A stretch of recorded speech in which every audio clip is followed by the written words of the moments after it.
अपने जन्मभूमि पर बने भव्य मंदिर में विराजमान रामलला इस बार पहली बार होली खेलेंगे।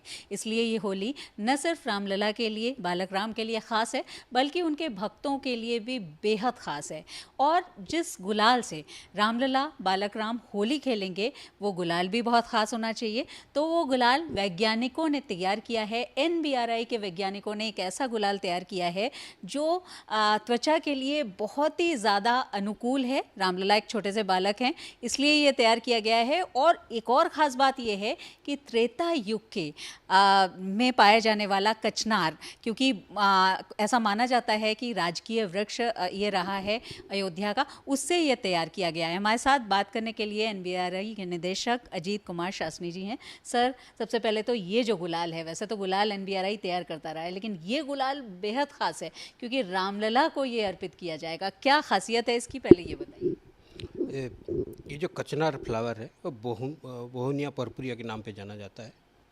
ये फ्लावर आप देखेंगे अयोध्या की राजध्वज जो है उसी में से है, उसका चिन्ह है। और उसी को वो एक मेडिसिनल प्रॉपर्टी वाला प्लांट है, इसलिए तो उसको ज़्यादा प्रीफर भी किया जाता है। आयुर्वेद में भी उसका वर्णन है।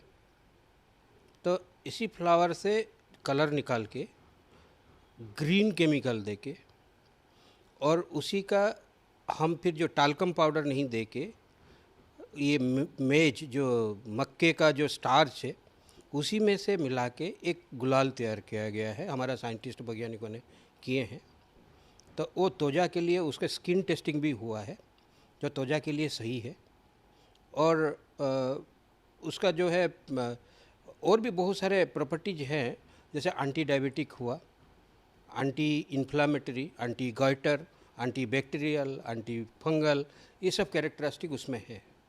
तो ये एक पवित्र पौधा है और उसके साथ साथ मेडिसिनल प्रॉपर्टी है। इसीलिए हमारे वैज्ञानिकों ने इस बार सोचे कि ये गुलाल बनाया जाए। और हमारे इंस्पिरेशन थे हमारे माननीय मुख्यमंत्री जी, क्योंकि एक हम जो थोड़ा सा बना के कुछ एग्जीबिशन में रखे थे हमारे वैज्ञानिकों ने, तो वो देखे थे, तब हम बताए थे कि हम इस गुलाल को ज़्यादा बनाना चाहिए।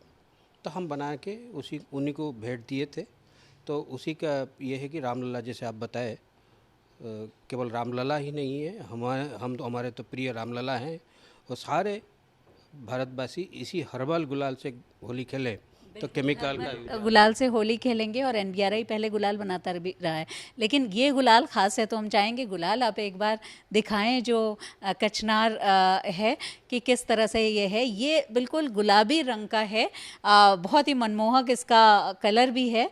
और ये इस तरह का फूल होता है जो तैयार किया गया है। लेकिन सर, जो ये कचनार से बनाया गया, जैसे आपने बताया कि ये ध्वज में भी है और इसके पौराणिक आख्यानों में ये मिलता भी है।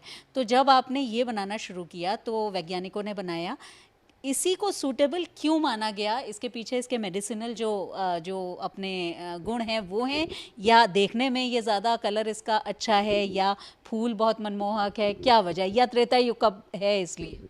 इसके लिए आप जो कुछ बताए सब रिस्पॉन्सिबल है। ये सारे चीज़ ही हमें प्रेरित करता है कि हम ऐसे कुछ बनाएं। और गुलाल बनाना ऐसे कोई बड़ी बात नहीं है, लेकिन ये ख़ास हो जाता है ये फ्लावर की वजह से। उसका जो प्रॉपर्टी है वो त्रेता युग के भी है और अयोध्या की राजध्वज में भी है। आप जो बताए सब कुछ वही प्रेरणादायक है। सर, गुलाल बनाने के अलावा या कोई चीज़ बनाने के अलावा NBRI एक मैसेज पौधों के संरक्षण का, वृक्षों के संरक्षण का भी देता रहा है। और अगर कचनार की हम बात करें, क्योंकि त्रेता युग का पौधा है, इसको बना करके एक तरह से ये मैसेज देने की भी कोशिश है। मुख्यमंत्री जी की कोशिश हुई, आप लोगों ने कोशिश की कि ये एक संरक्षित जो वृक्ष हैं ये होने चाहिए, चाहे कचनार हो या दूसरे जो पौधे हैं। हाँ, हमारे NBRI में एक डिपार्टमेंट में एनवायरमेंटल साइंस, हम एनवायरमेंट के ऊपर भी काम करते हैं। और उसके एनवायरमेंट के साथ पौधों की संरक्षण बहुत जुड़ा हुआ है। तो ये भी मैसेज है कि नहीं, हम ये जो हमारा पुराना पौधा है उसी को हम संरक्षण करें। और मेडिसिनल पौधा है, केवल ये पौधा नहीं है, जितना भी सारे हमारे यूपी में इंडो गंजेटिक प्लेन में जितना सारे ट्री पाए जाते हैं, NBRI ने 4 रेप्लिकेट में बंथरा स्टेशन में सारे को संरक्षण करके रखा है, और फ्यूचर में कभी, भविष्य में कभी उनका काम आ सके।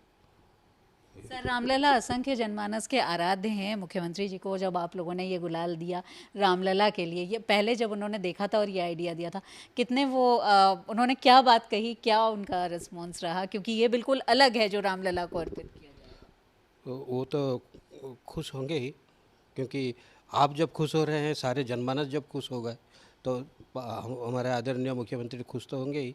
सराहना किए NBRA की काम की। सर, एक और गुलाल आप लोगों ने तैयार किया है जो गोरखनाथ मंदिर में चढ़ाए गए फूलों से है। वो गुलाल कैसा है, क्या उसमें खास बात है? वो है गोरखनाथ मंदिर में जो देवार्पण पुष्प है। देवार्पण पुष्प क्या किया जाता है, जब कुछ लोग तो ले जाते हैं अपने साथ, और जो बच जाता है उसको जनरली हम कहीं ना कहीं इधर उधर फेंक देते हैं, कि कंपोस्टिंग कर देते हैं, ऐसे होता है। तो हम सोचे क्यों ना वो फूलों से गुलाल बनाया जाए। तो केवल गोरखनाथ एक स्टार्टिंग पॉइंट है, पहल है। उसके साथ साथ हम सोचते हैं जो जो बड़े बड़े मंदिर हैं, तो उसी मंदिर से गुलाल बना के तो सारे जनमानस को दिया जाए, और सब हर्बल गुलाल खेले। बिल्कुल, हर्बल गुलाल देवता भी खेलेंगे और सारे भारतवासी भी खेलेंगे। लेकिन एक और सवाल सर मन में है कि ये जो कचनार का आपने गुलाल बनाया है कचनार के पुष्प से, ये इसमें फ्रेगरेंस आपने क्या कचनार में का ही जो नेचुरल फ्रेगरेंस है वो है, या किसी तरह का फ्रेगरेंस है? कचनार में इतना ज़्यादा फ्रेगरेंस नहीं है, तो हमने सोचे लेवेंडर का जो फ्रेगरेंस है, लेवेंडर का फ्लावर भी मिलता जुलता है, थोड़ा पिंक कलर होता है, तो उसी का फ्रेगरेंस बहुत बढ़िया है। तो जब आप एक बना रहे हो एक प्रोडक्ट, वो अट्रैक्टिव भी करना चाहिए, एक स्मेल भी अच्छा होना चाहिए, तो इसीलिए लेवेंडर चुना गया उसमें। तो हमारे एक फ्रेगरेंस लैब है, अभी नया नया बनाया गया है फ्रेगरेंस लैब। तो फ्रेगरेंस के जो लैब साइंटिस्ट है, ये सारे का योगदान है, सारे साइंटिस्टों का। कैसे कैसे कॉम्बिनेशन करेंगे तो अच्छा रहेगा और कैसे अपीलिंग होगा। और फ्यूचर में ये केवल नहीं है, हम रामलला को तो देंगे, हम अपने पास तो इतना सारे बना नहीं सकते, कोई एक स्टार्टअप तो आना चाहिए उसमें, या कोई कमर्शियलाइजेशन होना चाहिए। जैसे पहले की हम दिए हुए हैं, पहले से हम दिए हुए हैं हर्बल गुलाल जो पहले बनाए थे, टेक्नोलॉजी दिए हुए हैं, अभी मार्केट में बड़े बड़े डिपार्टमेंटल स्टोर में मिलता है वो। ऐसे ही फ्यूचर में वो अवेलेबल होगा जो सब लोगों के लिए। बिल्कुल, तो ये रोज़गार से भी जुड़ेगा। और सबसे ख़ास बात ये है कि आस्था, क्योंकि रामलला को जब ये गुलाल लगेगा, उनको अर्पित किया जाएगा, तो असंख्य जनमानस की आस्था उसमें प्रतिबिंबित होगी। लेकिन वो आस्था विज्ञान से किस तरह से जुड़ी हुई है, क्योंकि वैज्ञानिकों ने ये तैयार किया है, ये भी अपने आप में देखने वाली बात है कि एक ऐसा गुलाल जिसको लगाने पर, क्योंकि बालक राम है, उनकी त्वचा पर कोई असर न पड़े नकारात्मक, क्योंकि ये इस तरह से मेडिसिनल वैल्यू वाला एक पुष्प है, फूल है, उससे ये गुलाल तैयार किया गया है। वीडियो जर्नलिस्ट रोहित मिश्रा के साथ शिल्पी सेन, लखनऊ।